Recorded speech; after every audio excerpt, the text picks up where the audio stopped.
Panevėžio Juozo Balčikonio gimnazijos direktorius Raimondas Dambrauskas mini 35-ąjį darbo šioje mokykloje jubiliejų. Per daugiau nei 30 mečius jis prisidėjo prie daugelio gimnazijos pasiekimų ir pokyčių. Direktorius sako, būta ir sunkių, ir džiugių akimirkų.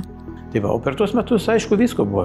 Ir džiaugsmų, ir rūpesčių galbūt, bet tiesiog, tą visą dabar jau sunku galbūt prisiminti, bet kai kurios dalykus, sakykime, per tą laikotarpį 224 klasės išleistas. Beveik 2800 mokinių praėjo pro mano rankas, pro mano parašą, atestatų tiek įteikta. Apie 540 jų gavo, reiškia, su pagirimu. Per direktoriaus vadovavimo metus keitėsi pasaulis, Panevėžys ir pati mokykla. Vienas ryškesnių etapų – kompiuterizacijos pradžia.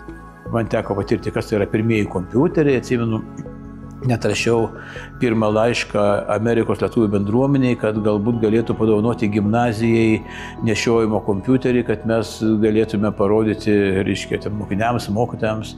Ir atsimenu, kaip ėjo kartais delegacijos į mūsų mokyklą pasižiūrėti pirmųjų gautų kompiuterių, kurie tiesiog buvo dėžės, didelės, dabar tik kaip muziejai ir reikėjo užgrotuoti visas sienas, visus langus, kadangi tuo metu buvo didžiulė vertybė.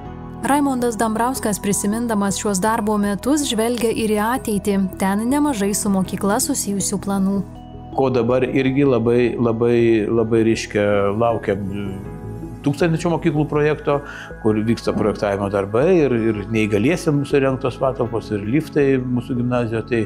Bet tie darbai neprasidėjo, tikiuosi, kad artimiausiu metu šiemet, kitiemet jie pajudės ir turėsime galimybę mokyti ir neįgaliuosius, ir visus kitus, ir su tom laboratorijom jau šiuolaikiniam, kuriems reikalinga. Nes nuo pirmų kompiuterių, kurių nebuvo, o dabar mokytojai jau tiesiog, jeigu anksčiau nelabai norėdavo, dabar jau jų kvalifikacija tiek pakilo, pasako, man jau reikia naujesnio, greitesnio, daugiau atminties ir jau kompiuterius keičia interaktyvios lentos ir kitos šiuolaikinės priemonės.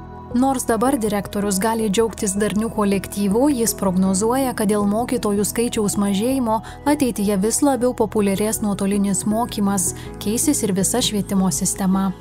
Džiaugiuosi savo mokytojų kolektyvų, kuris iš tikrųjų, yra brandus, bet ir viso Lietuvoje tas pats.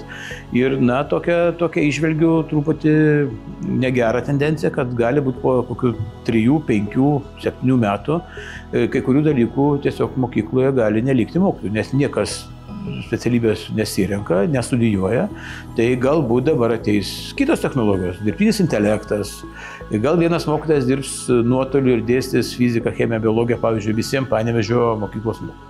Šmaikščiai paklaustas, ar po 35 metų direktoriaus poste nesijaučia savotišku diktatoriumi, Raimondas Dambrauskas atsako.